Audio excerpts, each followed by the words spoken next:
Good day, my name is Blue Suit, and today I'll be going over my review of the mature turn-based strategy RPG rip and tear roguelike known as Jupiter Hell.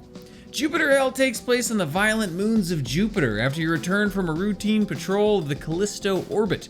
Your landing craft is shot down by supposed friendly automated defense turrets, and it's clear that something is wrong.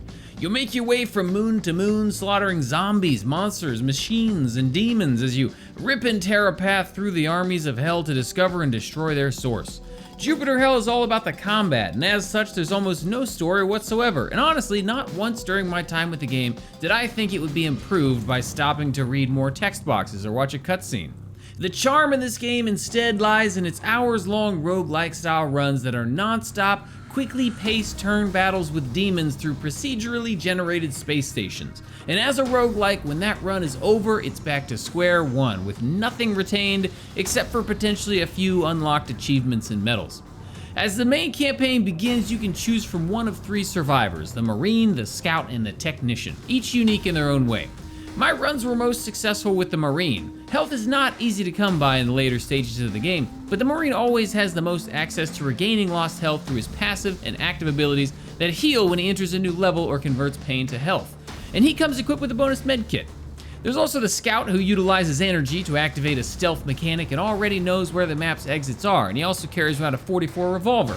And the last is the Technician, who has an affinity for gadgets and items, dismantles modded gear, and excels at hacking terminals for various survival and combat advantages.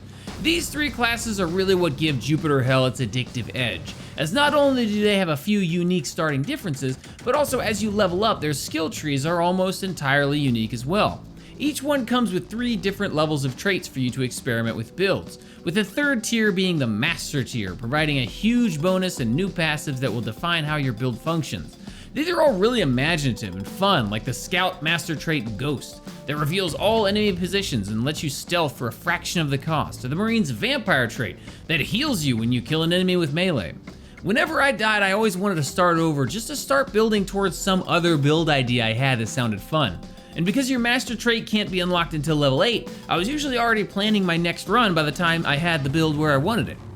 Jupiter Hell's combat is based on the idea of what if Doom was a turn-based roguelike.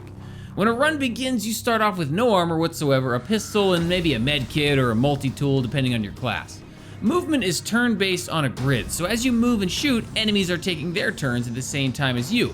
And it's up to you to position yourself either behind cover or out of their range so that you can maintain the advantage until they are dead. If you make enough mistakes or unfortunately get unlucky enough, it's lights out.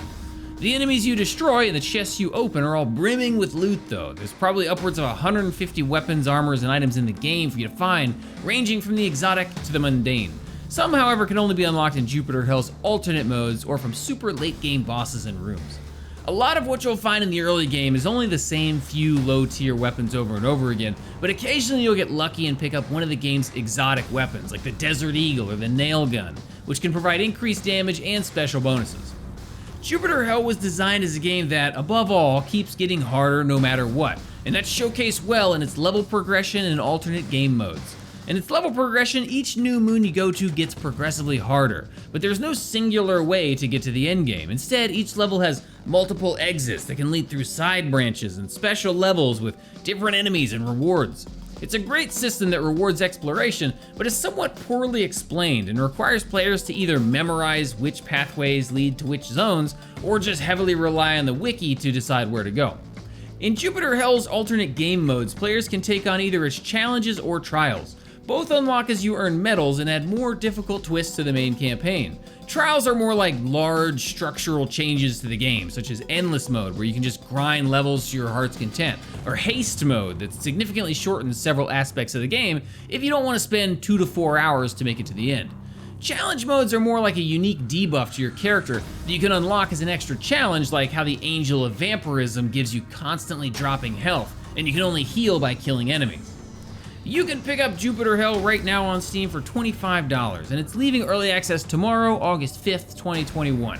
It's a fast-paced, gory, mature strategy RPG roguelike with a soundtrack to match, addictive skill tree building, and near infinite difficulty scaling for hardcore players. But it does fall short of being worth its full price.